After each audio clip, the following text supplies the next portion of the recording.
Amigos queridos, que todos tenham um bom dia, uma manhã ensolarada e que esta luz alcance o seu coração, multiplicando as suas esperanças.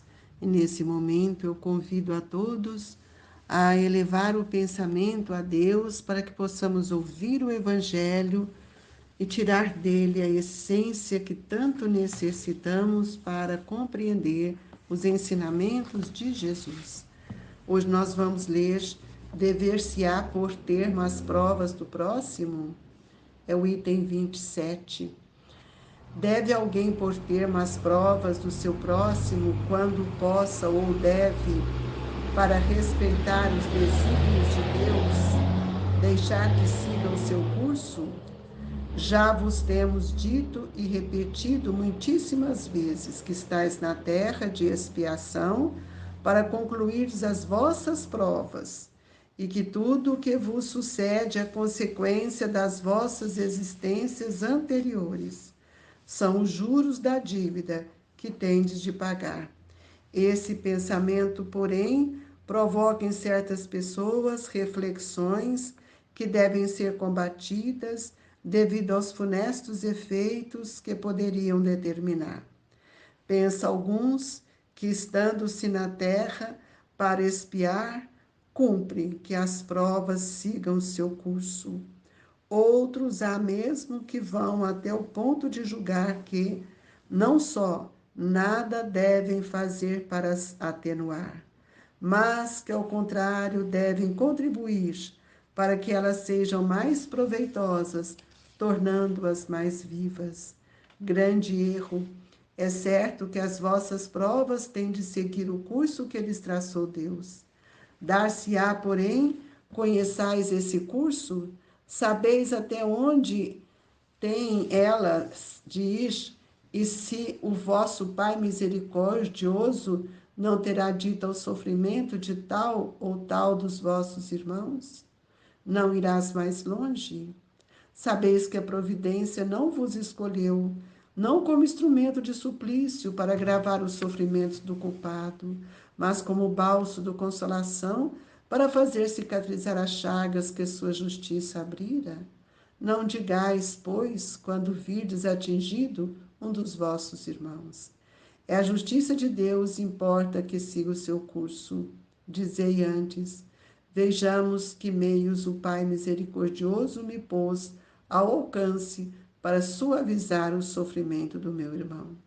Vejamos se as minhas consolações morais, o meu amparo material, os meus conselhos poderão ajudá-lo a vencer essa prova com mais energia, paciência e resignação. Vejamos mesmo se Deus não me pôs nas mãos os meios de fazer que cesse esse sofrimento, se não deu a mim também como prova, como expiação, talvez deter o mal e substituí-lo pela paz. Ajudai-vos, pois, sempre mutuamente nas vossas respectivas provações, e nunca vos considereis instrumentos de tortura. Contra essa ideia deve revoltar-se todo o homem de coração, principalmente todo espírita, porquanto este, melhor do que qualquer outro, deve compreender a extensão infinita da bondade de Deus. Deve o espírito estar compenetrado de que a sua vida toda tem de ser um ato de amor e de devotamento, que faça ele o que fizer para se opor às decisões do Senhor. Essas se cumprirão.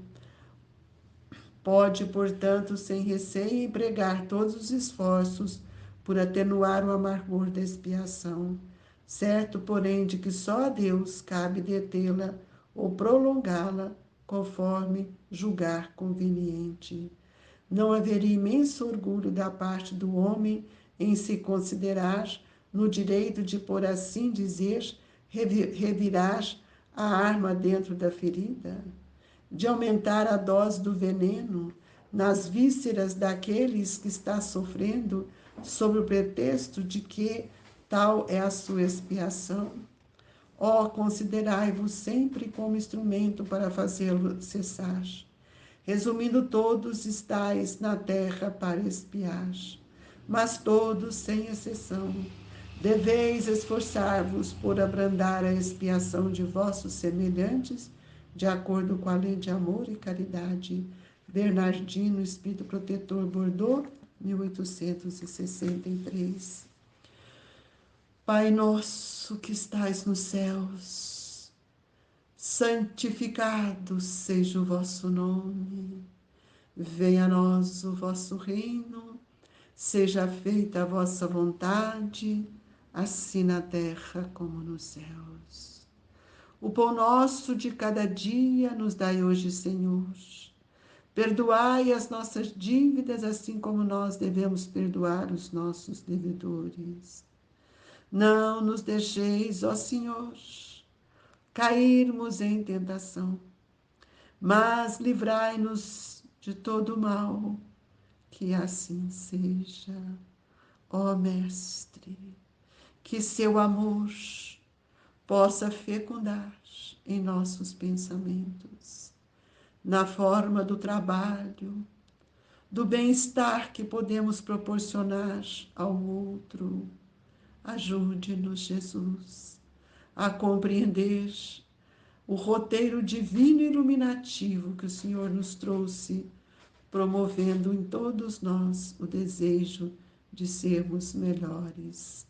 Que a paz, a luz, o seu amor fecunde no pensamento de todos nós. Que assim seja. Esse item do Evangelho começa com uma pergunta muito interessante. Dever-se-á pôr termo às provas do próximo? Deve alguém pôr termo às provas do seu próximo quando possa, ou deve, para respeitar os desígnios de Deus, deixar que siga seu curso? Todos nós sabemos que nenhum de nós temos o direito de tirar a vida do outro. Nós desconhecemos qual é o tempo de cada um. Nosso planejamento reencarnatório se fez de acordo com as nossas necessidades. E o tempo de cada um ele vai variar de acordo com aquilo que ele fez na vida. O nosso irmão displicente, que se envereda muito tempo, muito cedo, para os vícios, ele pode antecipar a sua desencarnação. É muito importante que nós possamos pensar que a Terra ainda é um mundo de expiações, de provas, e todos nós que aqui estamos também sendo convidados a concluirmos as nossas provas, para que nós possamos ter a certeza de que todas as dores de hoje são consequências das nossas existências anteriores, da nossa anterioridade. E se algum dia nós pensamos em afastar da Terra, é que seja um afastamento natural para que nós possamos cumprir tudo aquilo que viemos fazer, como as nossas provas, de acordo com o fluxo que a reencarnação nos oferece. Ninguém tem o direito de julgar ninguém, ninguém tem o direito de recriminar, de tirar a vida do nosso irmão, mas nós podemos pensar que se não temos o direito disso, de fazermos essa colocação, de tirarmos a vida ou de antecipar os seus sofrimentos, nós também precisamos pensar que todos nós precisamos estar seguros de que não estamos desamparados em nenhuma situação que vivemos aqui no mundo. Então, esse pensamento para nós é um grande erro. É certo, né, que as nossas provas, elas têm que seguir o curso que Deus traçou, mas nós podemos perguntar, mas que curso é esse? Quem vai me ajudar? Então, quando a gente faz essa pergunta, é que nós vamos ver que todos nós podemos estender as mãos para que a vida de cada um se torne mais leve, mais suave, e que ele se encoraje para vencer as suas provas, as suas dores. Mas nós também precisamos compreender que a justiça de Deus, ela tem um fluxo, ela tem que seguir o seu curso. E nós entendemos que tudo aquilo que o Pai nos oferece, Ele também nos dá meios para que a gente possa lutar para melhorar. Então, nós vamos ver que todas as consolações morais vai pedir o amparo também dos nossos benfeitores e também daqueles que caminham conosco, que vão nos dar força, vão nos amparar, vão nos aconselhar e também vão estender as suas mãos para que o nosso fardo, muitas vezes, torne mais suave. Queridos irmãos, é preciso que nós nos ajudemos uns aos outros, pois quando isso acontece, nós sentimos que a prova fica mais suave, fica mais leve, mas nenhum de nós podemos antecipar as dores, as provas de um dos nossos irmãos. Então, cabe a nós, os espíritas, estarmos compenetrados de que a nossa vida tem de ser, em todo o sentido, um ato de amor, de devotamento, de beneficência, de estender as mãos ao nosso próximo, para que nós possamos auxiliar com muita alegria tudo aquilo que as decisões do Senhor vieram em direção até nós. Então é preciso que a gente empregue todos os esforços nossos para atenuar o amargor da expiação, porque quando Deus nos oferece uma prova, Ele também nos oferece de acordo com a nossa condição espiritual. Ninguém está sozinho nessa existência, mas também nós precisamos entender que Deus, Ele nos ajuda a todo instante e as nossas lutas, que muitas vezes queremos atenuar, achando que nós estamos em expiação, nós sabemos que só Deus pode detê-la ou prolongá-la, conforme julgar conveniente. Se nós temos uma reencarnação voltada para o bem, para a tolerância, nós vamos suportar as dores, compreendendo que elas são burilamentos, transformações, tanto para o nosso pensamento quanto dos nossos sentimentos, e esses sentimentos nós vamos modificando. Por isso que aqui Bernardino nos mostra, não haveria imenso orgulho da parte do homem em se considerar no direito de, por assim dizer, retirar a arma dentro da ferida, de aumentar a dose do veneno das vísceras daqueles que está sofrendo, sob o pretexto de que tal é a sua experiência? E aí ele responde, considerai-vos sempre como instrumento para fazê-lo cessar, diminuir essas dores, muitas vezes, que geram em nós aflições, que geram em nós insatisfações. E ele coloca aqui, resumindo, todos estáis na terra para expiar. E se nós aqui estamos hoje para expiar, lembremos que também estamos no fim dessa expiação, para que nós possamos adentrar no mundo de regeneração, no mundo íntimo da compreensão, da força das leis que exercem em nós as mudanças operosas. E aí nós vamos ver que todos nós que estamos na terra para expiar, todos sem exceção, nós devemos nos esforçar para brandar a expiação de nossos semelhantes, de acordo com a lei do amor e da caridade. Quem não se esforça para ajudar, não é capaz também de contribuir com o bem-estar do seu irmão. Portanto, meus amigos, a vida, ela é um movimento divino em que todos nós precisamos reconhecer a grandeza que essa enfermidade ou que as nossas dores nos trazem. Por que nós temos que reconhecer isso? Porque o apóstolo Paulo, ele tem uma questão que ele escreveu aos Gálatas, muito importante, quando ele diz assim, estais, pois, firme na liberdade, com que o Cristo nos liberta, e não vos submeteis de novo ao jugo da escravidão. Quantos de nós ainda estamos presos no orgulho? Quantos de nós ainda estamos presos no egoísmo? quantos de nós ainda não compreendemos as outras faces que nós podemos adquirir numa existência. Então é preciso que a gente, através de todas as circunstâncias que nós estamos vivendo, nós vamos ver que nós não podemos perder a nossa fé. O dinamismo da nossa fé é que vai fazer com que a gente se torne o árbitro de nossas lutas, até mesmo o árbitro de nossas aspirações.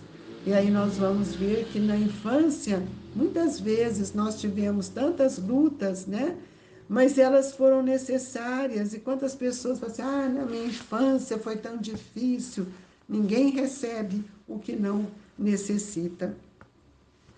E nós estamos hoje diante da boa nova que foi trazida por Jesus, sem constranger as grandes inteligências, e a boa nova nos ensina a aceitar a doutrina que vai edificar em nós a forma do amor, a forma da fé.